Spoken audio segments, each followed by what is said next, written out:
Bismillahirrahmanirrahim.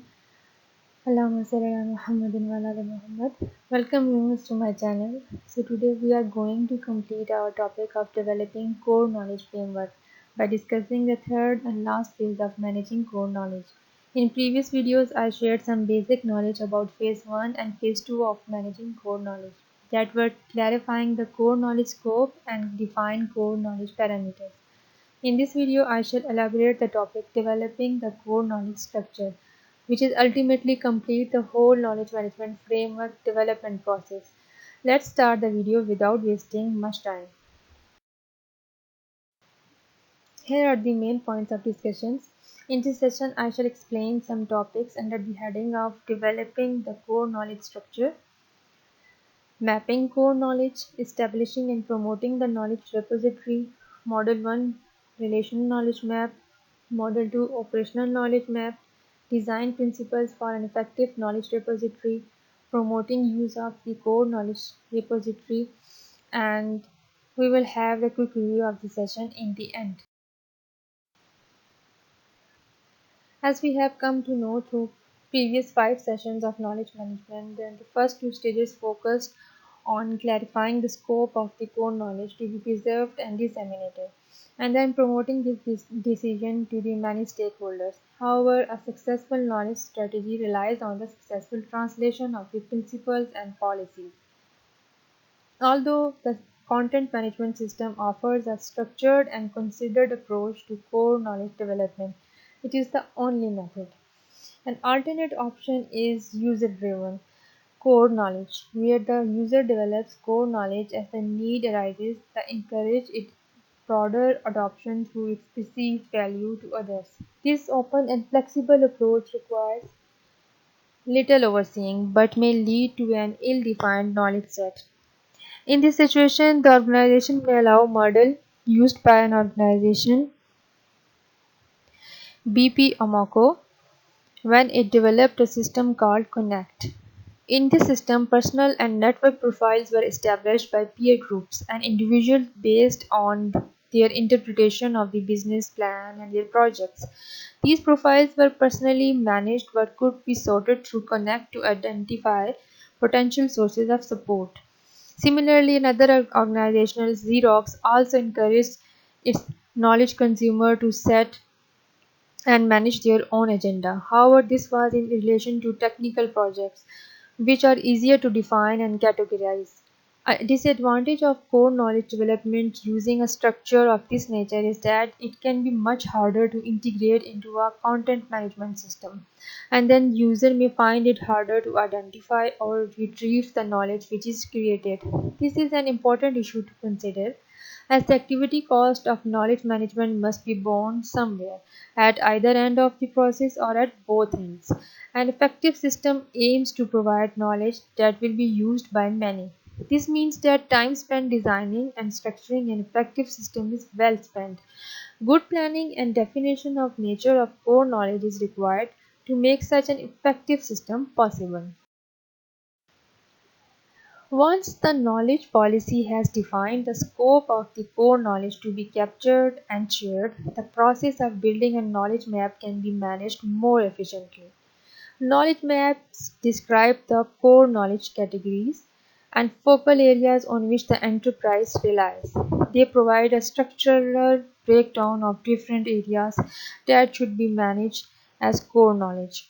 These can include such aspects as technological research, business processes, products, customer relations management, records, regional data, joint ventures, profiles, and other relevant contributions. Now let's discover what the Model 1 Relational Knowledge Map describes. One kind of map, a relational knowledge map, which groups a knowledge under various subject headings. The relational knowledge map explores the way knowledge can be applied and developed.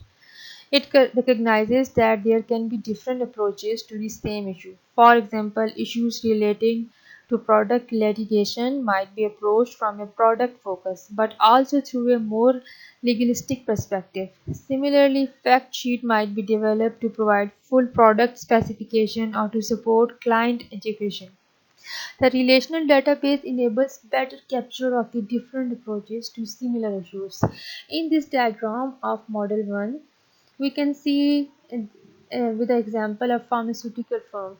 Here are different groups that have different functions like patients and licenses, registered patients, IP legislation, royalties, license management, litigation, financial records.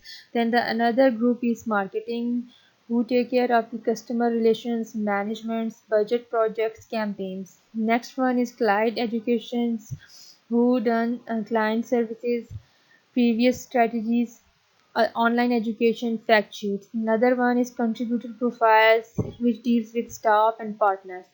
Next one is products, characteristics, fact sheets, customer feedbacks, trial evaluations, litigations. And another one is research and development, which deals with the techniques, trials, results, competitor products, publications, under development, research teams. So the next model, model number 2 is operational knowledge map. The operational knowledge map documents the functional activities of the organization. The operational knowledge map, on the other hand, offers employees valuable insights into the agencies which can provide expert advice and source materials on business issues. Both approaches can be incorporated in any content management system. They are not mutually exclusive. Knowledge map depicts the knowledge interrelationships which may operate across various roles and units. They help clarify which aspect of organizational knowledge is core knowledge and how these might be described to others. They also help create a common language and conceptual framework for knowledge community to explore and apply to their knowledge roles. Experts in the organizations need to contribute to the construction of the knowledge map, as the strategic view of core knowledge needs to be linked with a realistic consideration of what is captured and how. In this diagram of model number 2, we can take again the example of the medical expert or the medical advisors, which has further two important groups or functions, operational functions, which have different activities to do to take care of, like the internal stakeholders, and they have different activities like R&D and new business development, health economics, market access, marketing and sales, clinical trial operations, regulatory medicines, and pharmacovigilance and medical information. The external stakeholders can take care of physicians, key opinions, leaders, medical associations, academic institutions, scientific experts, regulatory authorities like and patient groups. So the next topic is to establishment and promotion of the knowledge repository. Knowledge repositories are important elements of the knowledge management strategy. The repository can link a number of key resources in the organization. Many of these may be web-based items, or it may facilitate contact with particular experts or fellow experimenters. The repository is important for gaining access to potential or essential source of guidance. It needs to be well supported by those with knowledge. They provide the vehicle for collecting and methodically integrating core knowledge components from the organization into a single unified system, which can be searched in many different ways. Repositories may incorporate structured and unstructured management strategies. Now we shall see that what are those design principles for an effective knowledge repository. Repositories operate from some core principles. They should control the form and nature of the knowledge to be recorded. Only core knowledge should be entered into this database. The level of control is determined by the organization. Aspects to be considered in this regulatory process may include a concern of quality, relevance, reliability, suitability, contributing value to decision making, and the need for legal record keeping. For example, Siemens has a peer review system which feeds to content editor who clarify, enrich, link, and regulate the contributions. Some systems can be very tightly controlled with a corporate task force evaluating, accepting, rejecting, or requesting more revisions before a contribution is accepted. A browser is needed through which knowledge sources are registered or knowledge seekers can access expertise. The registration of core knowledge can be through the creation of web link or via the lodgement of physical information on the website. The system should give an easy access to the information. A user should be able to enter the website, request guidance or expertise on a topic, and be provided with a list of key sources. The service may include regular updates using a search agent. This service enables the users to establish key search requirements so that when new items appears, an automated service notifies the users. Now we will see the promotion of use of the core knowledge repository. Knowledge repositories can encourage new connections in the organizational community. Without them, workers may fail to find people they need to access. Effective knowledge communities note the high level of interaction and connections that can be achieved through this sharing process. The repository simply expands the interaction which would occur through normal proximity or direct work interactions. It provides a platform for more creative and extensive collaboration. An advantage of this collective grouping of expertise is that communities of practice are more readily created, since the likely stakeholders are easily identified through the repository. Regular contribution should be acknowledged so that they feel that the effort is valued. People who do not contribute also need to be reminded that their sharing is important. Various approaches can be used to monitor these inputs. For example, logging in of new knowledge should include a record of the contributor. Rewards have been used with some sources. Siemens, for example, integrated their ShareNet process into a quality assurance and reward system where workers receive shares when they contribute or use knowledge.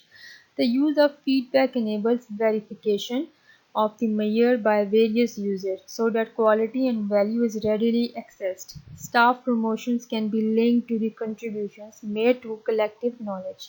In developing knowledge repository, contributors must be aware of standards and their responsibilities for preserving the integrity and the usability of the system.